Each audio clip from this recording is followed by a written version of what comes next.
Hi, everyone. We're looking at A Silent Voice, Volume 3. This is continuing everything I liked about the first two volumes.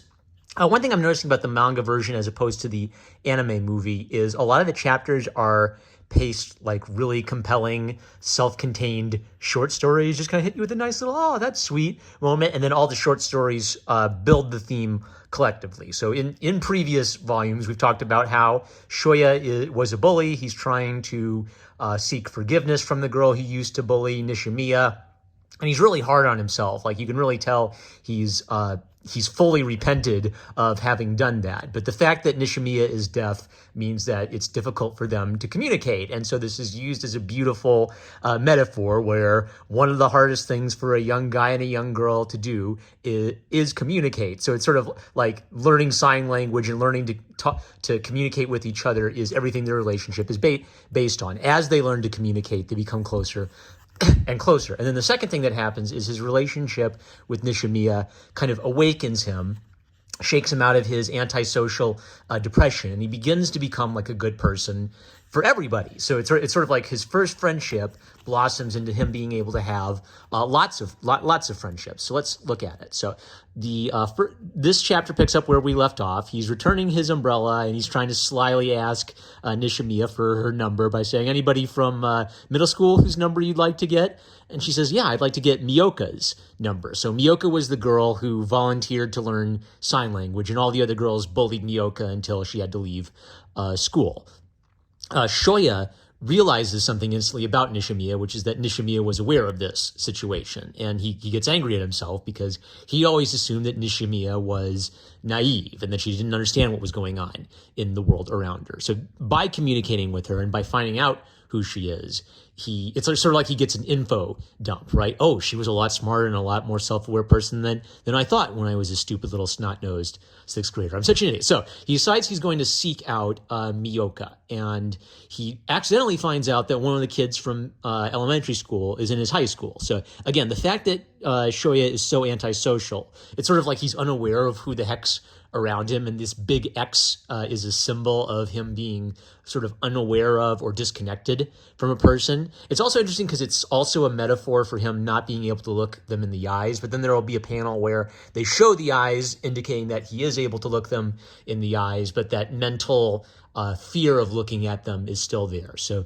Meek, kind of like the sweet but kind of like goody two-shoes nerd, points him in the right direction. So he decides to take a train ticket all the way out of town to look for her. And Nishimiya shows up because she figures, hey, I don't want you just going out there all by yourself just for me. I'll go and look for her with you. So they kind of have like a long, boring train ride, but Nishimiya sends him a text. So he was trying to get her number earlier, and she texts him to talk to him about this. So he got her number, right, without even realizing he got it. And she just very politely thanks him for being willing to go out of his way to help her out. And she thanks him for helping out her sister in the previous volume. So they look around, and it's a failed vendetta, and he kind of feels awkward talking to Nishimiya, partially because he's not even sure if he should be her friend. So he has this self-doubt that, well, I was her bully. I want to talk to her and get closer to her and understand her, but should I even be doing that? And that kind of hangs him up from talking to her when she'd actually be very open to him talking to her. So wouldn't you know it, the next day he just bumps into Miyoko randomly. Miyoko spots him and hunts him down. There's some, great humor where Miyoko's grown up to be a tall 6-foot drink of water. So Shoya arranges an opportunity for Nishimiya and Miyoko to get together and have a girl date. He and his little chubby buddy, they tag along, and the four of them do karaoke, and they take goofy photos. So Shoya basically lets Nishimiya have her day with her girlfriend, and he kind of feels bad because, man, why is it so easy for Miyoka to talk to her? Why can't I talk to her?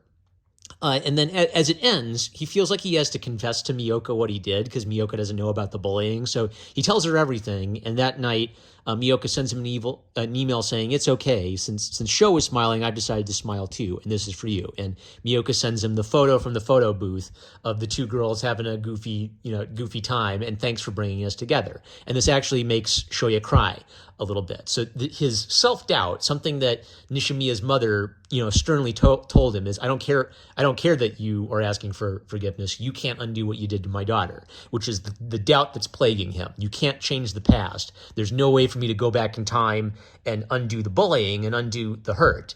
And he's accepted responsibility for that, but it's sort of like he's trying to do what he can now to restore what he broke back then. And he kind of this makes him aware that he actually has done that a little bit for these two. So, where are we going with this? Okay, so Nishimiya asks him if there's anyone he wants to reconnect with from elementary school. And this is a really sore spot for Shoya. I don't think he's talked to her about the bullying he's faced yet. So he yells at Nishimiya. Yuzuru, throws a rock at him, tells him to go home, you jerk. So Shoya's problem is that he's become antisocial and isolated, and he doesn't really have anyone he talks to from elementary school. That's a sticky spot for him. And he talks a little bit about Naoka. So Naoka was kind of like the girl who was maybe his best friend in elementary school. It was kind of like a weird thing where they'd argue, but they were kind of friends. And he bumps into her again, and she's working at a cat girl bar and gives him a little card as a coupon to the cat bar. So his little, I'm just going to, Toshinori or whatever. I'm just going to call him like Poop Head, right? So the poop hairdo. So what's kind of interesting about Poop Hairdo is that he's sort of short, he's fat, he's very enthusiastic, and he's a go-getter. So he has the idea that we'll go to this cat bar together as men. And they get there and it's kind of fake news. They aren't little girls in sexy cat outfits. They're literally cats at the cat bar. They start talking about his friendship with Naoka, and they kind of put two and two together that maybe she liked him when they were kids, and that's why she was bugging him all the time. And they fail to notice that the cute girl with glasses is Naoka. They're sort of too absorbed in their own little guy world. Naoka runs up to them and hands them a little cat purse that has a note in it, and the note says, I always liked you, but there's a mix-up and she hands it to the wrong guy. She meant to hand it to Shoya, instead she hands it to Poop Hairdo, and of course hilarious shenanigans ensue where his heart is broken. The worst she can do is say no, guys. Oh no, there are much worse things she can say. So Naoka is a bully. So what's kind of interesting is Naoka's smart, Naoka's pretty, Naoka is a little social go-getter, but she's a pretty ferocious and cruel bully. Sometimes she does it playfully with Shoya, where it's like, tete-a-tete kind of bullying, but she'll also like ruthlessly go after people she thinks are short or fat or losers, and she's still mad at Nishimiya. Hopping ahead. So he gets together with Naoka and they start talking, and the X disappears. And Naoka is not, there is zero subtlety that she is flirting with Shoya at this point. Now, as they are biking, Naoka spots Nishimiya and goes right, it's sort of like she falls right back into elementary school bullying mode. And to his credit, Shoya looks her in the eye and says, I don't want you to talk like that anymore, okay? Now, Naoka, being tsundere, immediately rushes up to Nishimiya and starts to try to bully her and encourage Shoya to bully her again. Right? It's sort of like what Naoka liked was the bad boy from middle school, and Shoya desperately wants to outgrow and leave that part of himself behind. So he tells her off and he returns Nishimiya's hearing aid, and Naoka says some cruel things. Now, what's interesting about Naoka is because she's smart, she sort of gets Shoya, and so she doesn't just say mean things. She says mean things that get at the core of Shoya's self-doubt. So Naoka accuses Shoya of being fake friends and only pretending to want to hang out with Nishimiya, which is exactly what Shoya has been questioning himself about. Am I only doing this because I feel like I'm supposed to? Am I only doing this for me? Am I even really friends with Nishimiya? So Nishimiya asks him to tell her what Naoka was talking about, and he doesn't want to repeat what Naoka said. And what's kind of interesting about this is it doesn't translate Nishimiya's words into English this time. So it's kind of re-emphasizing the point that because they have to communicate by sign language, there's an additional barrier. There's the emotional barrier of trying to talk to the girl you like about the mean thing somebody said, and then there's the secondary barrier of I have to translate what you're saying into my understanding. So he eventually just kind of like walks away, and he sees her painful smile again. And Nishimiya hides her pain behind a smile. So now Shoya's problem is, well, do I repeat mean things that other people have said about her to her? So he goes to see Naoka again, and the ex comes back. So now sometimes what Naoka admits is, I didn't bully Nishimiya because she was deaf. I bullied Nishimiya because I hated Nishimiya.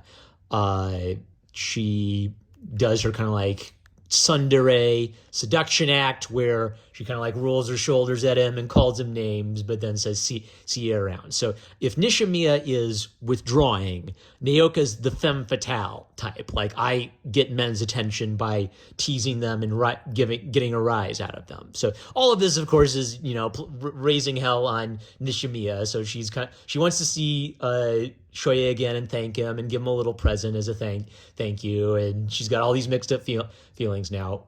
But Shoya says, well, I'm studying in exams. I'll see you in a week. And Naoka comes to visit him again.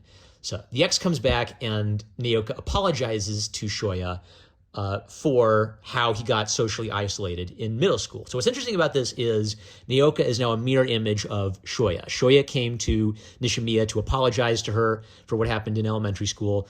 Naoka is apologizing to him for what happened in elementary school. Now, Shoya gets ticked and says, forget me, it's Shoko. Nishimiya is the one you should apologize to.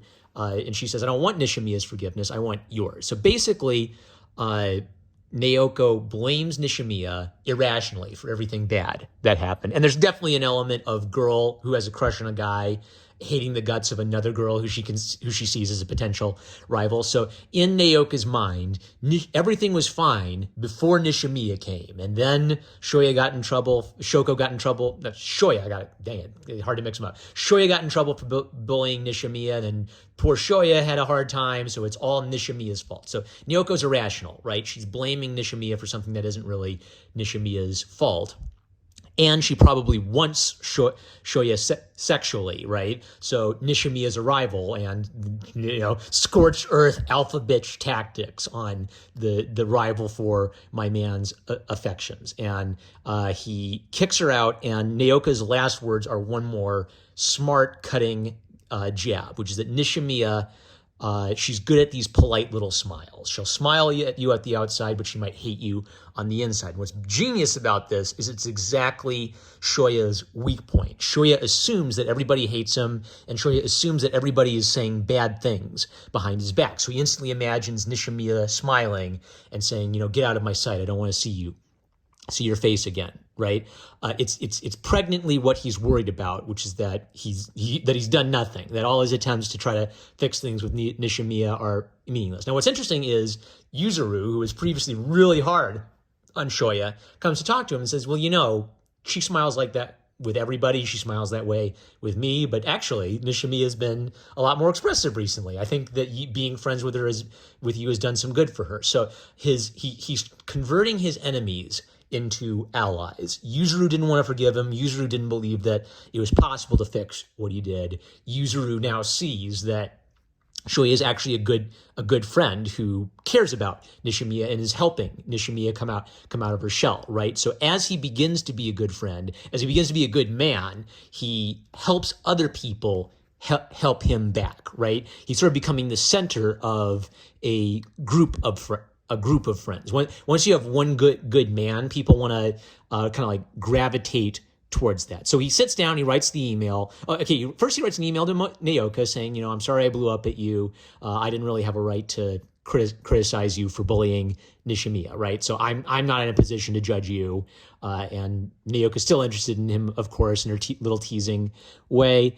And then he writes an email to Nishimiya telling her the truth about what the mean things Naoka said about them. And his closing question is, we're not just pretend friends, are we? And then Nishimiya writes him back. So what's kind of interesting is because Nishimiya is deaf, text communication becomes a really important way where Nishimiya says something. I was thinking the same things. I want to get to know you better. And just as he reads the words, I want to get to know you better, he looks up and there is Nishimiya, and she's got a ponytail. And because he's so obviously in love, he notices every little thing about her. He notices when she puts her hair in a different way. So they have a conversation again. So earlier there was like a difficult conversation where they were beating around the bush.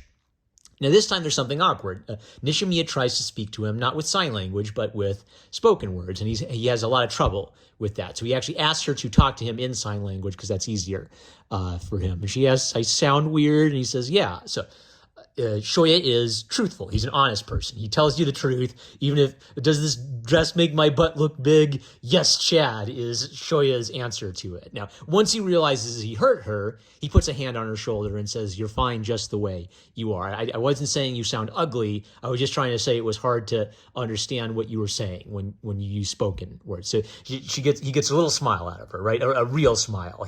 All she needed to hear was that you're fine just the way you are. Now, she gives him some little, cat treats as a thank you, and he gets on his bike and rides away. And as he rides away, he's beating himself up again. He's angry at his sixth grade self. He fantasizes about going back in time and killing, sixth grade him.